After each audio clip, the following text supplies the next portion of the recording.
From Informa Tech Target, I'm David Essex, and this is Enterprise Apps Unpacked.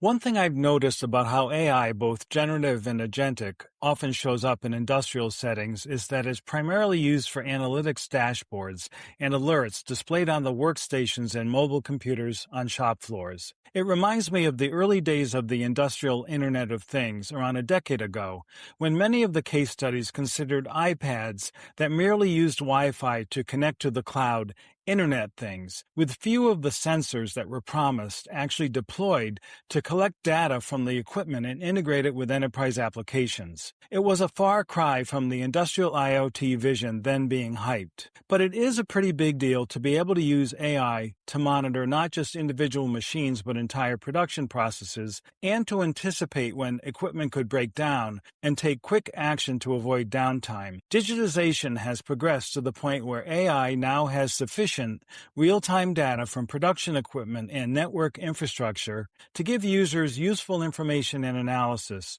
and sometimes act on their behalf. Today's guest, Sandeep Ravandi, has a lot to say about this kind of asset-intensive industrial AI. He's co-founder and CEO of a company called Innovapptive, which is based in Houston. He has a master's in mechanical engineering and worked at IBM and Accenture as a consultant to Fortune 500 companies before starting Innovapptive in 2012. The company makes what's called a connected worker platform. The idea is to eliminate gaps between the frontline workforce, think of machine operators, maintenance and safety inspectors, and warehouse workers, the back-office teams and systems, and the physical assets that power the business. The platform extends ERP enterprise asset management and supply chain functions with a suite of mobile apps that frontline workers need for things like work orders, instructions, scheduling, inspections, and inventory management. Innovapptive's customers tend to be in asset-intensive industries, oil and gas, chemicals, mining, manufacturing, and utilities,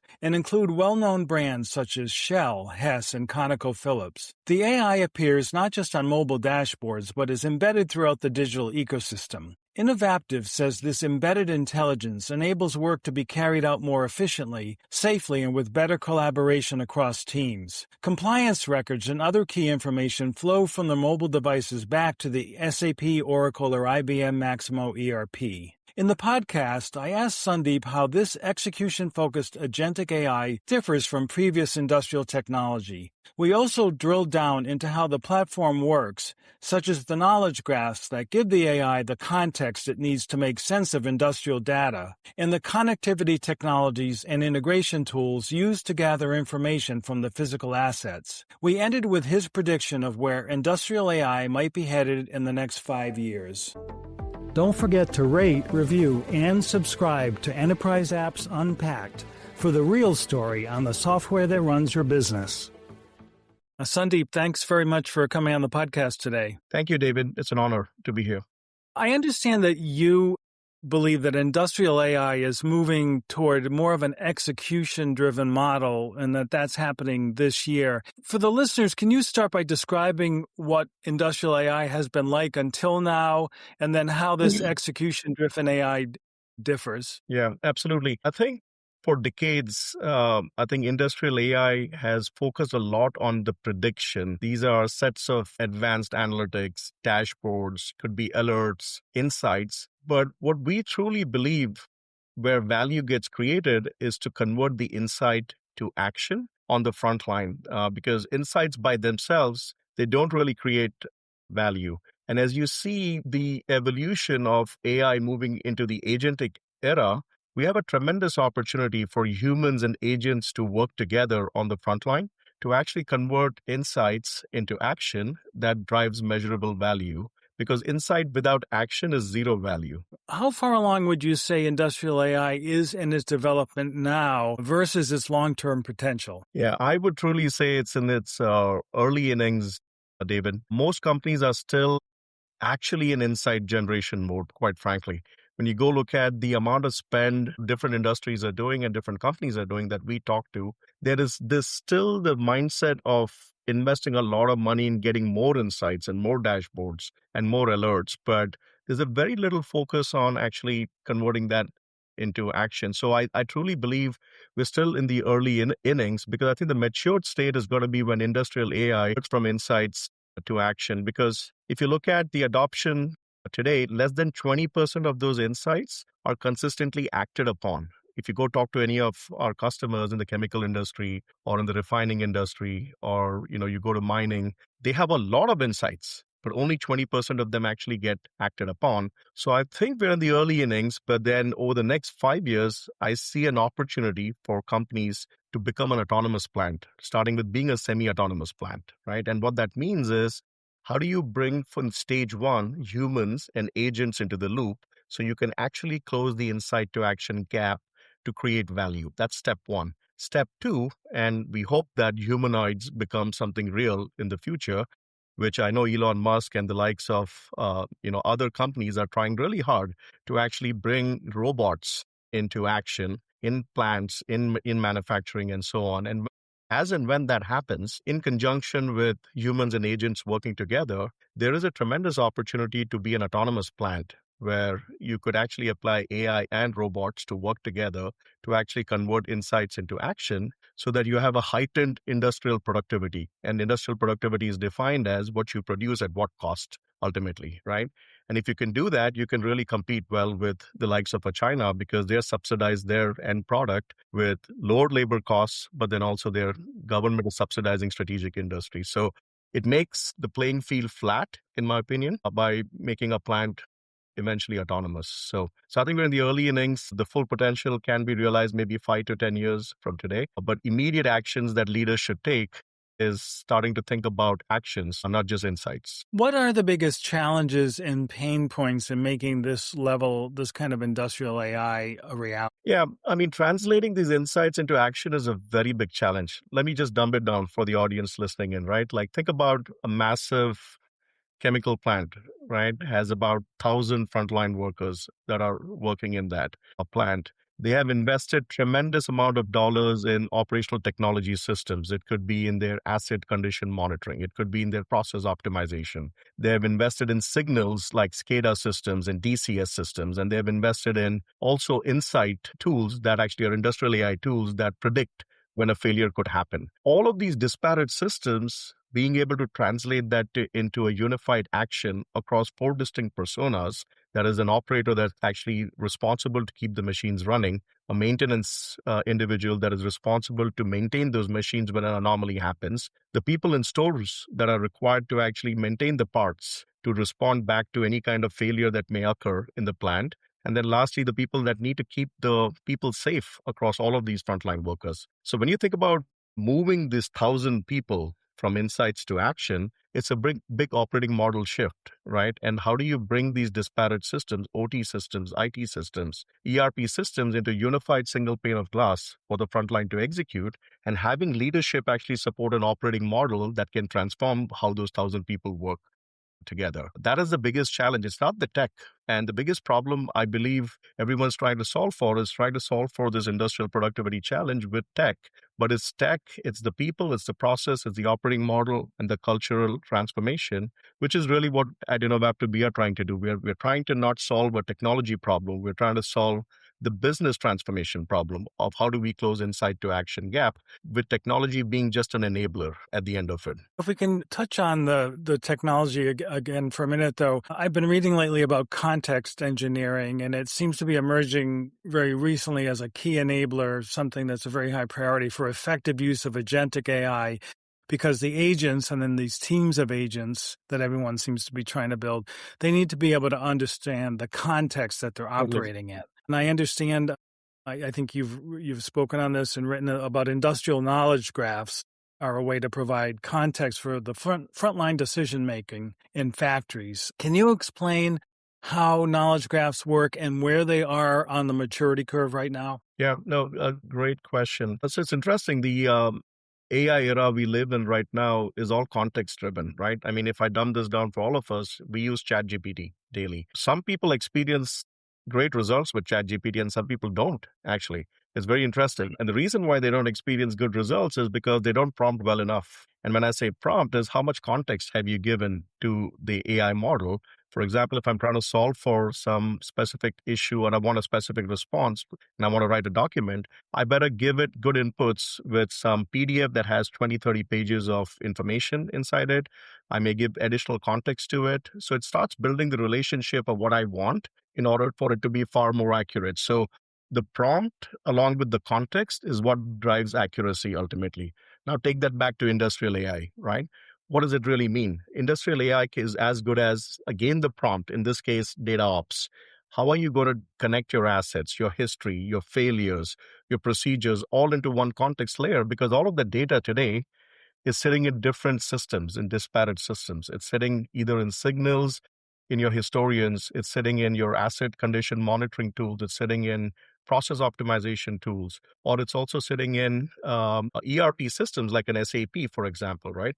And how do you bring all of this together to create that context so that you can have confidence in what AI does? I believe this problem is being solved pretty well in the market at this point. You have a lot of players out there that actually offer data ops platform without going into the name. Some of the leading players actually build great ability to ingest data from multiple sources. Could be OT data, could be IT data. They're building this tremendous knowledge graphs so that on an equipment, on a critical equipment, you have clear understanding of its history, its failure patterns, its time series data, the procedures, all into one context layer. I truly believe this is extremely powerful because in the past, it was really difficult to have that level of intelligence at an asset level. Having this and coupling that with a platform like ours, which is designed just for the frontline execution end to end, and putting agents into the loop is where the insight to action gap gets closed out.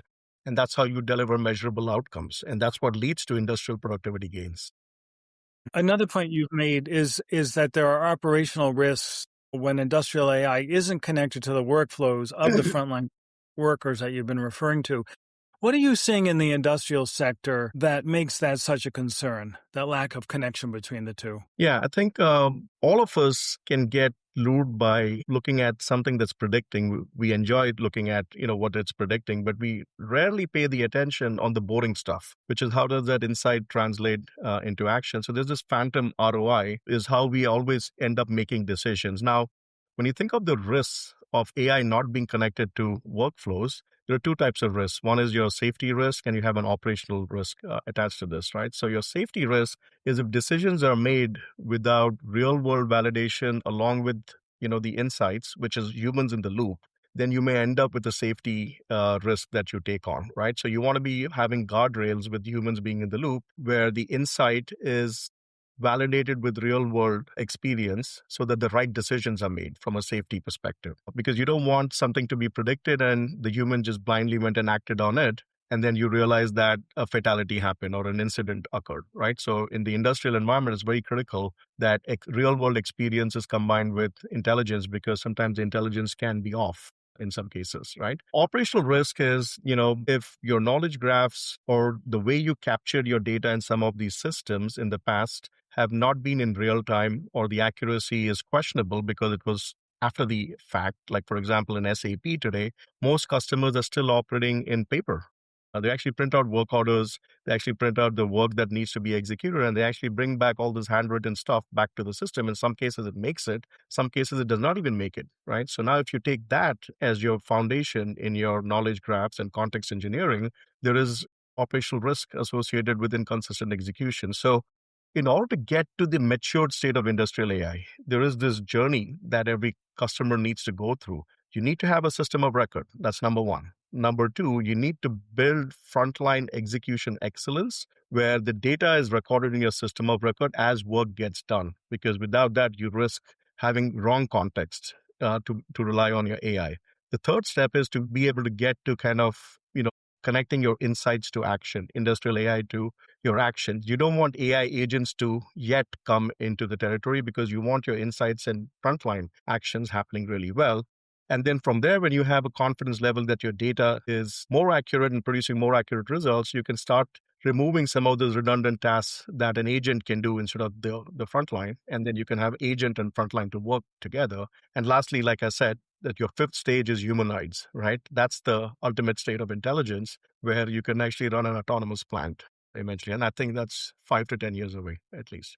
Your company, Innovapptive, makes a connected worker platform that enables frontline workers such as plant operators, maintenance workers, warehouse workers, safety inspectors to access back-end systems on mobile devices. It's AI-powered and integrates with SAP, which you've mentioned a little bit, including the SAP Enterprise Asset Management product, among other things.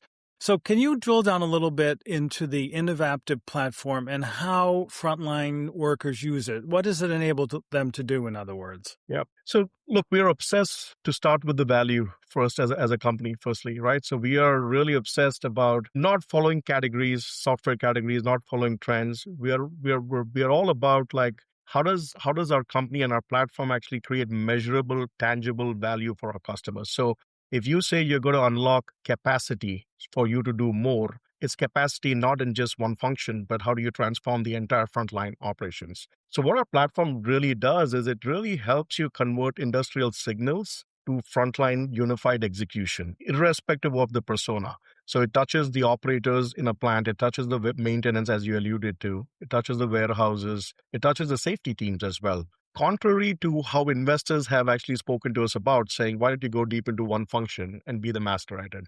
But that's not how value gets created in a plant. In a plant, the value gets created when you unify the entire frontline, and we are stuck to that mission. And what we have seen now with the success stories, we'll talk about it shortly here, is that by doing so, you're actually able to unlock incredible capacity, which is wasted in most of these plants. Actually, 70% of every maintenance dollar spent is a waste in most companies. And you can imagine companies of the size of, say, a $25 billion revenue company, typically they spend 3% on maintenance. So you're talking about $750 million in maintenance. 70% of that is a waste. Imagine that. So that's why the platform that we have built is to attack that macro problem, not a specific function problem, to say, how do we unlock the capacity? Because the capacity is stuck because they're not able to collaborate with each other. So our platform is divided into different suites, a suite for an operator, a suite for maintenance, a suite for warehouse, a suite for safety. But then underlying all of that is how they connect with each other, a connecting tissue that allows them to connect with each other and then traverse the signals coming from industrial AI into that frontline execution. In addition to that, we have agents kind of supporting, depending on the maturity, of course, our customers' data matters in this. We have agents supporting each of those frontline personas to drive measurable outcomes for our customers, right? So example use cases for an operator, it's about, you could take our platform and, with AI, digitize all your paper-based check sheets, inspections, rounds that you need to go out and do, right? You could schedule those rounds through our platform for the end users. You could feed signals and dynamically trigger an inspection when you see an alert so that you're actually getting humans to act on things, right? It can create with computer vision a simple notification and send it to maintenance right away, right? And similarly, a full barcoding tool for the storerooms to be able to manage their inventory in a better way. So ultimately, the outcome of our platform is standardized, unified frontline execution across the plant. And we are taking signals from machines and systems, and we're turning them into actions by the people who actually run the plant. So how about the integration picture and including where your platform fits in the broader enterprise architecture and the ERP system? Yeah, I'm very passionate about this subject because, like I said, there's software categories and then there, broader systems, as we call it, right? So if you think of it, system of record, everyone is aware, Salesforce and SAPs, and there are system of insights. These are your asset performance management systems, your AI tools, your analytics tools. They're typically systems of insights. A system of execution for the front line actually does not exist, right? And where we fit into is kind of becoming the system of execution in a larger enterprise, right? Some may argue that I already have a MES system. That's my execution system. But in reality, that MES system is only for productions. So it focuses on production and optimizing your production and gives you insights on how you must optimize your production. But when we spoke about earlier examples of the use cases of unifying the entire frontline, that's a system of execution on the front line. Like, how do you execute all the way from an operator to maintenance, to stores, to safety, right? So in an enterprise architecture, consider Innovapptive as a frontline intelligence system of execution, industrial system of execution that is connecting to a system of record. back and forth. It could be one or more, could be SAP, Maximo, could be an EHS system. A system of insight, we're connecting back to signals, insights, could be an asset condition monitoring tool, it could be a process optimization tool. We're ingesting those signals, putting in a system of execution, respecting your current enterprise architecture, could be an SAP, Maximo, could be a EHS system, and then posting those decisions from humans into the respective system of records, right? So we sit between insight and action, and that's where the value gap exists today. So just to drill down a little bit more, how does it get its information, for example, about the actual assets, like the factory equipment, and what kind of connectivity standards do you support to pull that information in? Yeah. So I think we have a standard integration suite, right? So like I said, for IT systems, we connect to SAP, Maximo, it could be an Oracle. On the OT side, we connect to something like an OSFI. We pull alerts and events of historians straight away into our shift handover report. And then when you're executing an inspection or a human inspection or a round, if you could either report a maintenance issue or you could even report back to an EHS system like an Enablon, as an example, and post that incident back, right? But our approach is an API first, mobile first, AI first, offline first as well. So because sometimes in these plants and the remote locations you work, you don't necessarily have connectivity, and you want your worker to keep working and not get disconnected, right? So we have customers in underground mine operations. Even if you give them a cell phone tower with a SIM card, they're not going to have connectivity under the pit, right in the underground mine, right? So they should be able to synchronize their data, go execute their jobs underground in the mine, whatever assets they're working on. When they come back up, the cell phone tower or Starlink connects back, and they're able to synchronize the data. So the idea is to focus on the frontline execution, the industrial execution of the frontline, whether you're connected or disconnected. And connectivity is not guaranteed in industrial environments. So execution platforms like ours must work both in offline as well as online. You have some big customers in several sectors, including manufacturing, oil and gas, utilities. Can you share a couple examples of the customer cases you're most proud of? Yeah, let me take two examples. And the reason I'm taking these two examples is because the chemical industry, a little bit of context in the chemical industry, right? The motivation level of the leaders in this industry to actually act upon a platform like ours is much, much higher than many of the industries. A little bit of background of the chemical industry. Last 3 to 4 years, they've seen declining margins, like 60 to 70%. And the main reason for these declining margins for for the industry is China has been dumping the capacity at a much, much lower cost. And as a result, it's putting pressures on margin where they have to continuously lower their price point, which is unsustainable for the way their business was designed and the operating model. So cost takeout is an existential crisis at this point, right? So if you look at Dow Chemicals as an example, they were 4 billion in profitability 3 years ago. They're at negative 2.4 billion at this point. That's a significant shift in what's happening in that industry. So what are we seeing? We are seeing that because of that shift, companies like us are finally getting the attention, because otherwise everyone's investing in insights and analytics and dashboards and industrial AI, but no one paid attention to real opportunities to take out costs. Like I said earlier, $750 million of maintenance spend in a $25 billion revenue company, 70% is a waste. So you could probably at least get a good $100 to $200 million of cost takeout if you focus enough on it. And that's a fantastic story we have where Indorama, it's a public story. We share it publicly with everyone, and so does the company as well. It's a chemical company. It's about 15 billion in revenues. They operate across the globe in 4 continents.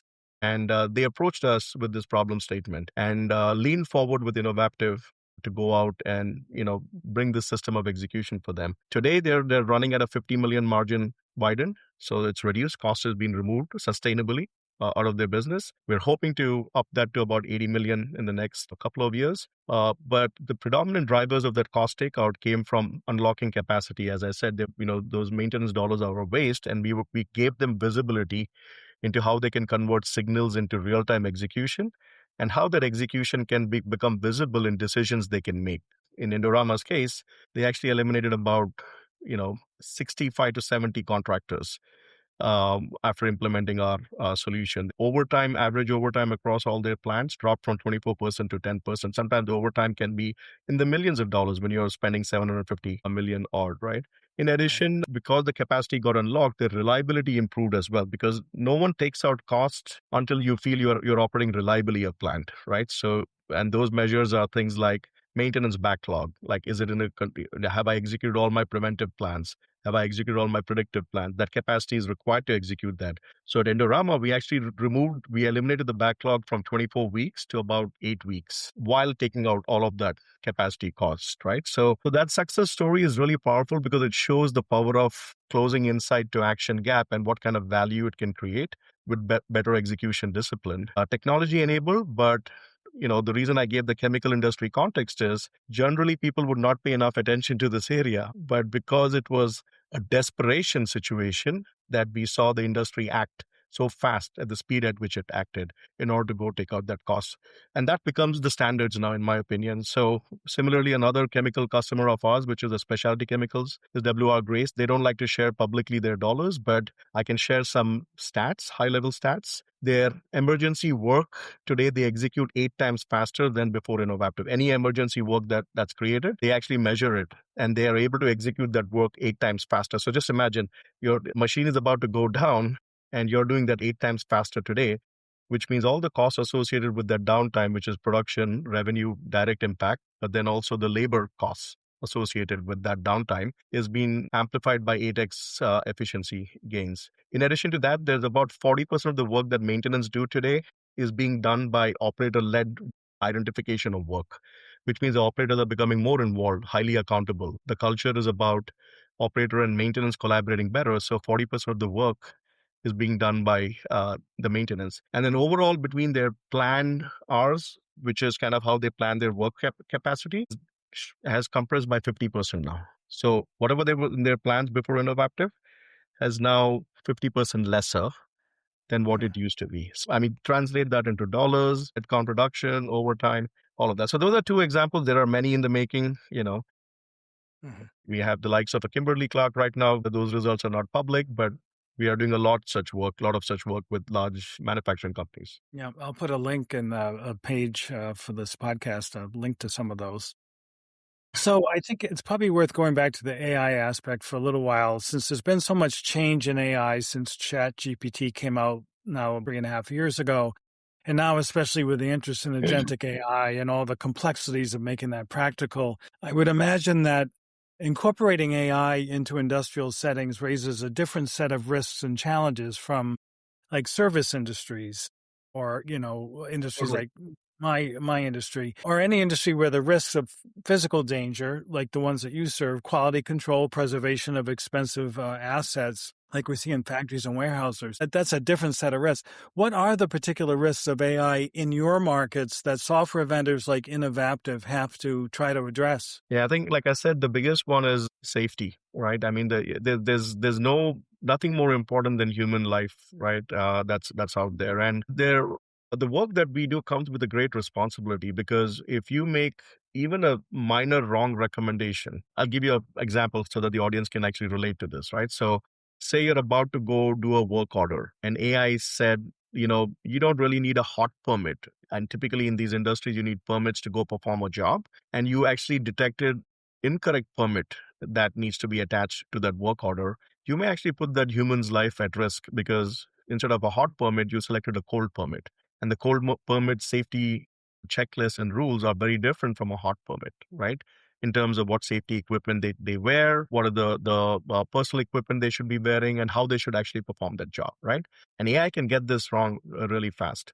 So that's why I think in the industrial AI world, a human in the loop validating stuff is still extremely important, right? We may get too excited to get things into autonomous world and bringing agents. I mean, technology can do a lot of things, but that one single error can cost a lot of damage to human life more than money, right? Money can be made always. Human life can be impacted. So I see industrial AI being very powerful, but with the right guardrails and humans being in the loop is very critical.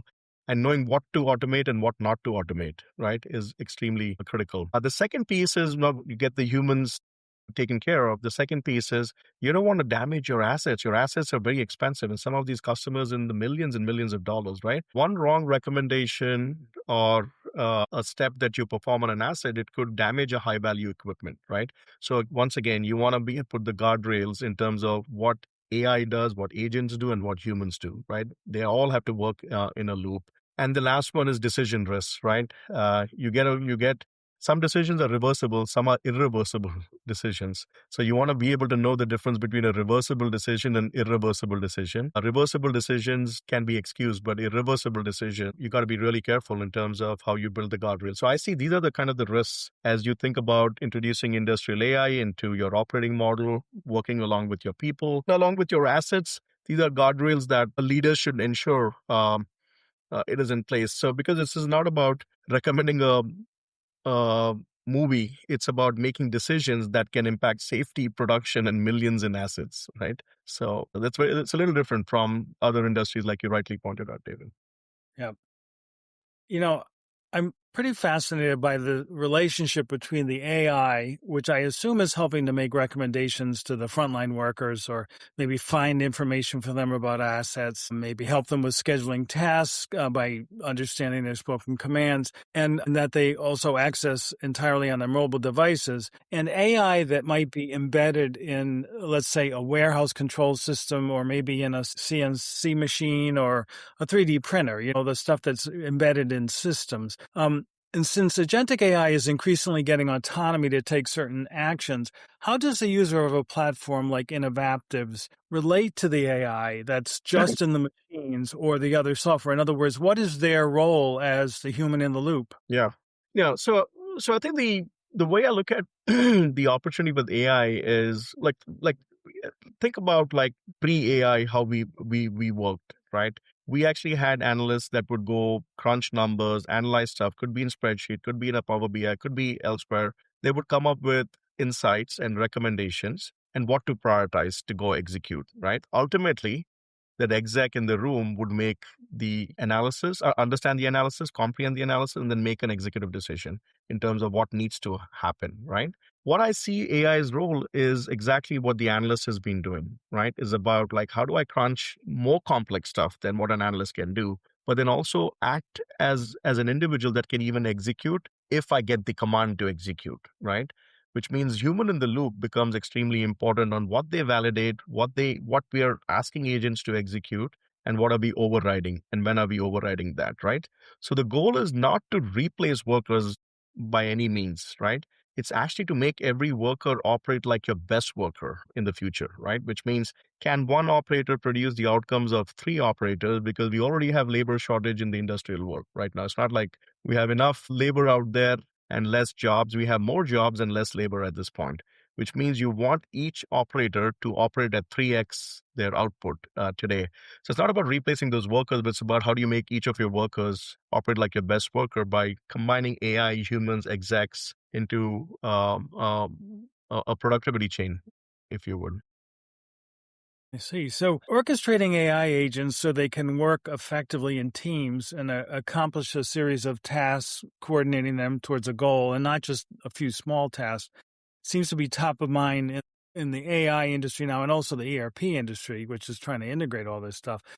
What is Innovapptive's view of multi-agent orchestration, and do you support it already? We do, but I would say we're still in the infancy stage, right? But we already do multi-agent orchestration. But the next 1 year, we're working on a lot of agents that can actually talk to each other versus singular tasks being accomplished. For example, we have an agent called AI planning. Can it not only plan but then also schedule it further, right? By talking to the scheduling agent. Then we have an AI execution agent. Can the AI execution agent also talk to the scheduling so that it can actually assist the worker, right?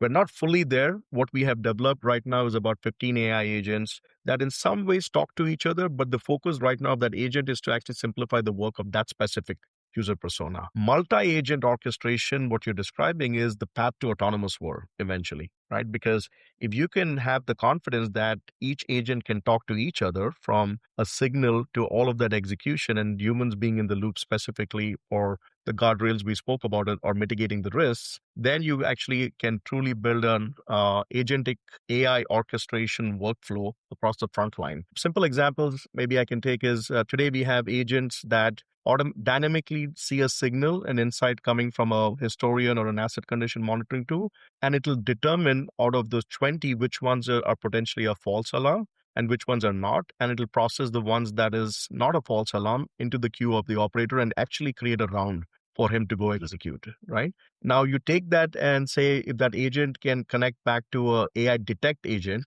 which is the the signal agent is talking to the detect agent with human being in the loop.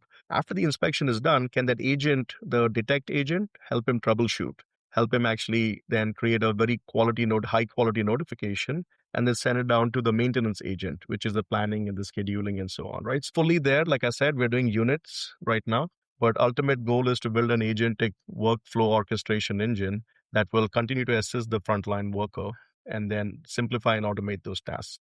How do you see industrial AI evolving in the next 2 to 5 years, including maybe what Innovapptive might be doing? Yeah, I think, David, we spoke a lot about that in those 5 stages, as I highlighted in the earlier part of the conversation. So I think the shift one is really moving from this insights obsession to execution obsession, right? So there's going to be that stage one where systems of record, system of insights will come together with systems of execution like ours to actually deliver the value or the promise of industrial AI. The shift two is going to be from where we get to a semi-autonomous, or where agents work hand in hand with the frontline workers to make them even more efficient. As we said, one operator should be able to produce the outcome of 3 operators because we already have labor shortages in the industrial world. And then the last shift, as we were speaking about, how do we get an autonomous plant? There is an opportunity to do so, that is with humanoids working with assets and with industrial AI to actually execute the work eventually. I really believe that can only happen when we can achieve the previous question you asked, which is multi-agent AI orchestration happening with humanoids, is how we get to an autonomous plant ultimately, right? So I think ultimately the winners will be companies that will execute faster in all these 3 shifts and not just predict better. Well, it's certainly a brave new world of more impacts of AI, really changing the world, I think. Absolutely. So, Sandeep, I have to thank you again for coming on the podcast. Thank you so much, David. It was a pleasure. I enjoyed the conversation. Yeah, me too. Thanks. Thank you for listening to Enterprise Apps Unpacked, where we give the real story on the software that runs your business. To learn more about business applications, explore our content on searcherp.com. Find us on YouTube at our channel, Ion Tech. Subscribe to our podcast to receive the latest episodes as they drop. And if you liked what you heard today, give us a rating and review on Apple, Spotify, or wherever you're listening. Until next time. Podcast programming and promotion by Kelsey Waddell. Podcast production and quality oversight by Anne Steshu. Music supplied by DP via Getty Images. This is an Informa Tech Target production.